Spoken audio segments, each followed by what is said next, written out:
Hello, my name is Mike von Massow. I'm a faculty member in the Department of Food, Agricultural, and Resource Economics at the University of Guelph and the curator of the foodfocusguelph.ca website and the Food Focus podcast. We've seen an unprecedented shock to our food system given the COVID-19 pandemic, which raises a bunch of questions relative to shortages of food on grocery store shelves and others.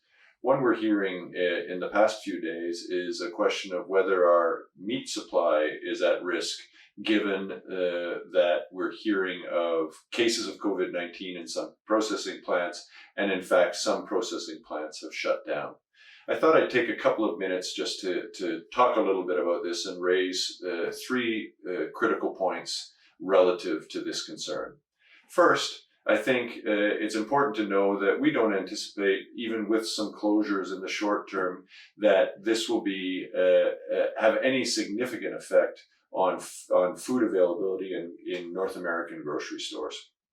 We have a well-integrated system in which product moves both ways across the border. So if individual plants close, we will often see both inventories that we have help buffer some of those closures and the reallocation of supply from some of the other plants.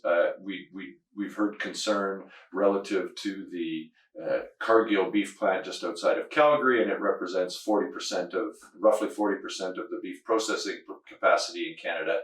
But we need to again keep in mind we see beef move both ways across the border and have an abundance of packing capacity in in North America, which will buffer individual closures, or more likely, as we're seeing in Cargill High River, a reduction in output given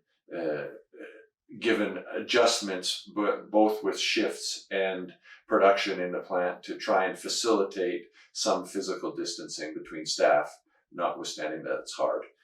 It's also important to note that most of these plant closures have been relatively short term. We heard about the Olymel plant in Quebec that closed given concerns about COVID-19.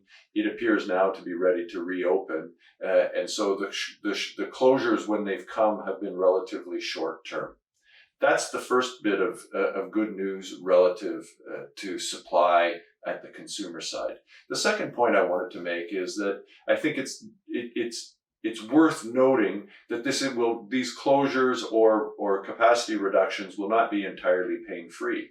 The pain, though, will be mostly borne at the producer end of the supply chain. In these production processes, we have relationships usually with one or more processor, and when that processor is shut down, we need to scramble to divert those supplies of animals to different processors or hold animals longer until the plant reopens. Holding animals is a little bit easier in the beef industry, where we can slow production down a little bit, put them on maintenance rations and hold them, although we can still ship them to other plants as capacity is available. In the pork business, that's a little bit more difficult because many of these facilities are continuous flow and there are new animals coming up through the system. So holding them becomes difficult. We often end up scrambling to allocate them to somewhere else, or trying to come up with a way of managing those animals in the short term.